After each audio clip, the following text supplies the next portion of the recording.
nhớ luôn là cái chỗ mình sẽ đặt ở những cái hộp của anh cú khiến nên một đầu lốt lụi đồ cầm lên con giờ này ạ hiện tại nó nấu cho bé mù đầu luôn nè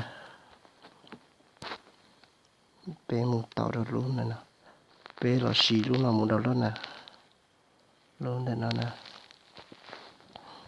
thì thế nên lên từ mua chỉ mù đầu luôn ạ lúc ép vip em này ạ luôn bé luôn nó này ạ nhưng mà đầu luôn nó nè đầu luôn nó này thì là nó lót tàu lụi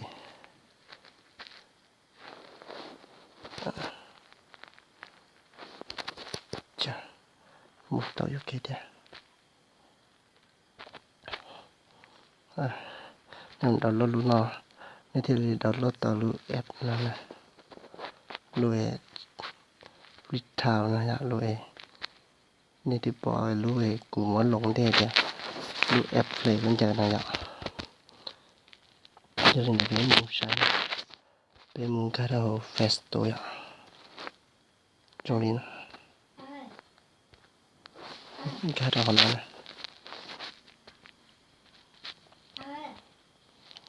trên mù sâu xuống thì lông bê đi nữa ạ cái cá mù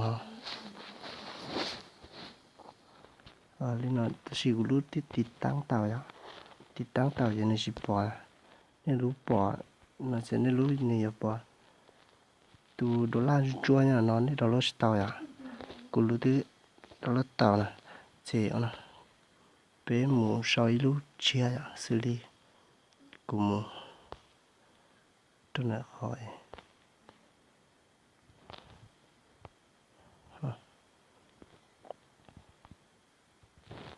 xử lý cho kem này ạ nó sum một này ạ chỉ lúc gọi nếu bốn nha giờ đi lú ý nè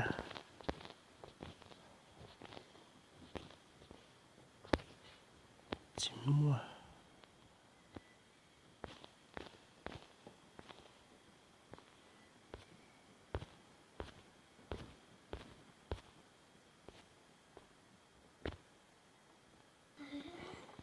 cứ giờ đi lú nó này ạ lú nó này lú kem nó này ạ nên đi bỏ thì mua từ đô la đến chúa là nó giờ đi lú ép của hay lú ép lại cái này thế nào chỉ bé mua đầu lông này lúc này cũng lót tàu chỉ cũng lót lúc nọ tôi giang mà bé sai ạ nó mua từ đô la đến chúa nó nè chỉ biết tàu phải hảo nè trên nếu bỏ tàu thì giống giờ đi lú ép lại cái này thế đấy ạ nó chỉ nên đầu lót chỉ nên một tàu nó sử dụng trên nét tàu nè nét tàu nó chỉ sử dụng đến đâu nè này tàu nó trên download tàu trên đây là một xí lúc app của hai này trên đây ga là này ở download đi trả thì chỉ bóng nha nè nó ra họ là này trả là nó này là tàu nó khỏi đu anh cho bé chè nó nè tàu nó trên đây ga mù họ rồi nói gì này trả của luôn nếu muốn download program này thì chỉ muốn trên này cũng phải chỉ tiếp bỏ lúc app nó này tiếp bỏ lúc app của hai nó này thì thế nàyต้องการdownload cam này ạ chỉ nên một tàu được lúc nó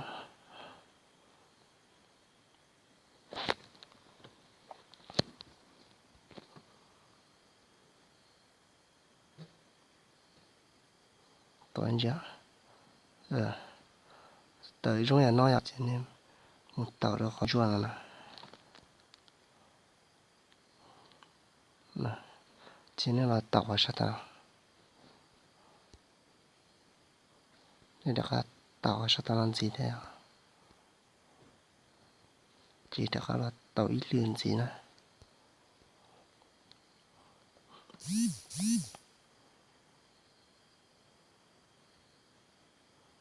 nói chơi tiền này thiệt tao chứ này pi đầu lót lại ạ này này đi bỏ tao tiền này pi đầu lót sao nó này tối mình chị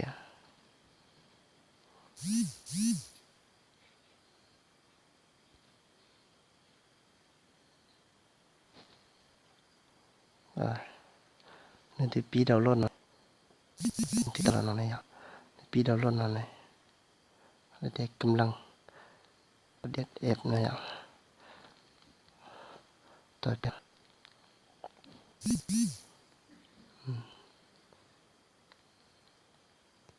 Kiệt căng nữa theo. Sao. Lại.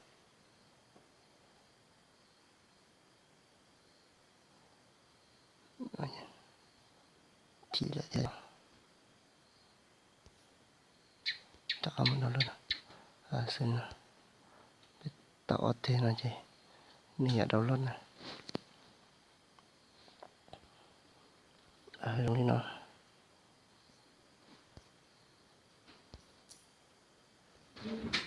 Xin nó có lúc tốt nào. Thật tâm nó chứ. Một sứ số nó là sai. Sứ số nó. Tiếp bỏ tiền download nó này. Tạo download nó này. Tới lên này thì cá nó bù chế lại mà. Thôi anh chứa. Xin tăng nó lo lại. Chỉ nên download nó thì các nó tiếp bù chế. Download tỏ ta chỉ luôn họ nó như lo thở gì ạ. Nếu nó giờ chưa chụp lo đã tăng rồi. Để chị bé muốn sai được tao nó. Thì đã muốn sai tao lúc app tao nó này. Bé là sai lúc app bé download này. Bé download pan luôn rồi ạ. Chỉ bên cao nó muốn sai này.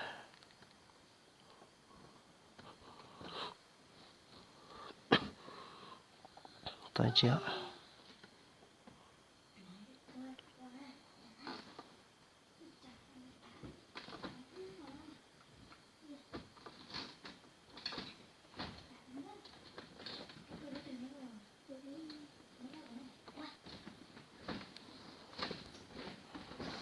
Tao này bớt tao này tao là nói ạ. Tôi phải. Chỉ biết là tao cho tôi lúc son này nào. Tôi hỏi cũng mất kinh đấy này ạ. Biết tao nó.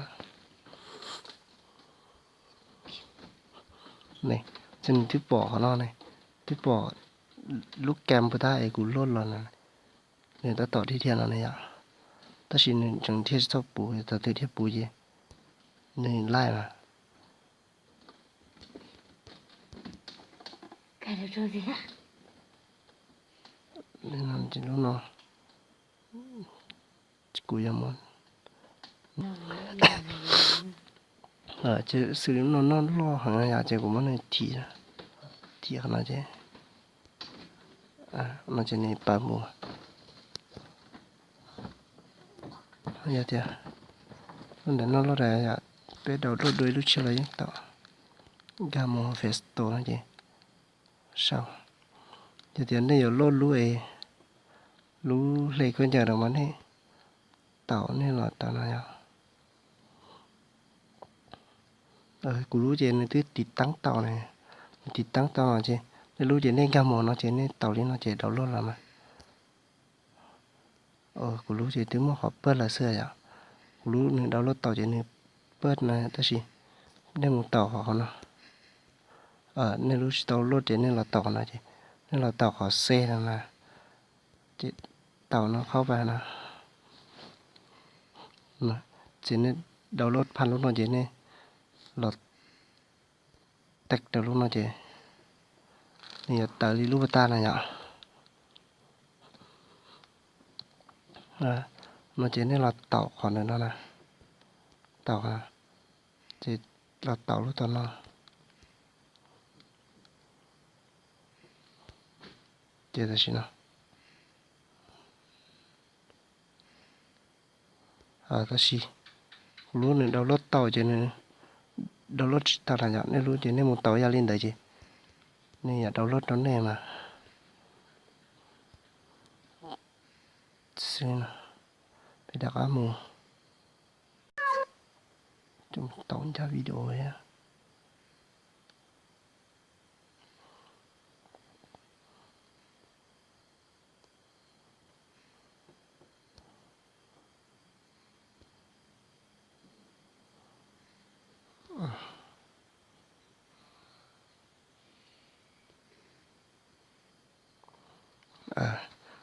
chị mấy mụ đó một đầu lôi lưu tôi yang gì ạ xử lý nữa nè đó là một đầu lôi kèm nè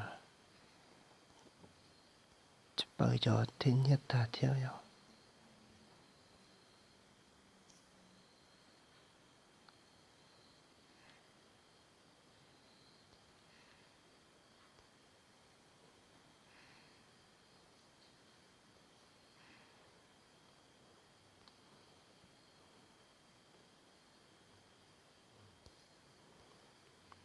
xử lý cho lót nó nhẹ nó một đầu lót đi luôn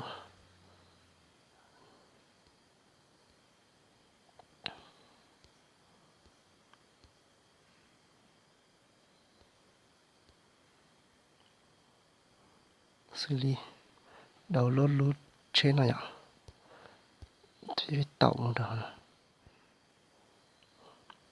tổng này trên bỏ từ đô la đến chỗ này ạ chỉ thằng nó giờ đâu chua đô la thì nếu muốn hay là cho nên xuân chua đô la à chỉ luôn luôn tôi dì phá chỉ giờ lên đây bé chỉ sợ có bóng như vậy bé mà đầu luôn đi cũng khen nó nè bé là tàu nó chỉ ga vậy hả bé là pan luôn này à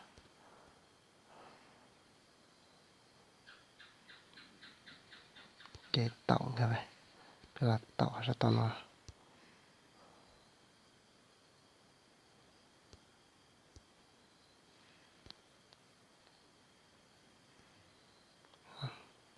mình sẽ tàu lại à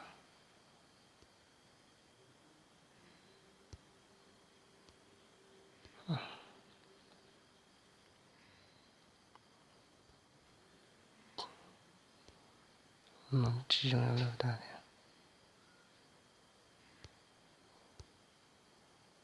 nó ga mùi lại à